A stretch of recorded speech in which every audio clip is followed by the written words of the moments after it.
ইসরায়েলের বিমান হামলায় ইরানপন্থী লেবাননের প্রভাবশালী সশস্ত্র গোষ্ঠী হিজবুল্লাহর প্রধান নেতা হাসান নাসরুল্লাহ নিহত হয়েছেন।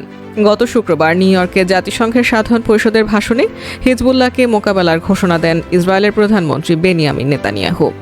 এরপর রাতভর নাসরুল্লাহকে হত্যার উদ্দেশ্যে বৈরুত সহ প্রায় ১৪০টি লক্ষ্যবস্তুতে হামলা চালায় ইসরায়েলি বাহিনী। এতে গোষ্ঠীর প্রধান সহ কয়েকজন কমান্ডার নিহত হন। এই ঘটনার পর প্রতিশোধ নেয়ার ঘোষণা দিয়েছে সশস্ত্র গোষ্ঠীটি। গতকাল খবরটি প্রকাশের পর ইরানের সর্বোচ্চ ধর্মীয় নেতাকে নিরাপদ স্থানে সরিয়ে নেওয়া হয়েছে। মধ্যপ্রাচ্যে প্রভাব বিস্তারের জন্য তেহরান মূলত যাদের অস্ত্র অর্থ প্রশিক্ষণ দিয়ে থাকে তার মধ্যে অন্যতম হিজবুল্লাহ। এখন তাদের এক মিত্রবাহিনী প্রধানের মৃত্যুতে ইরানও জবাব দেওয়ার হুঙ্কার দিয়েছে।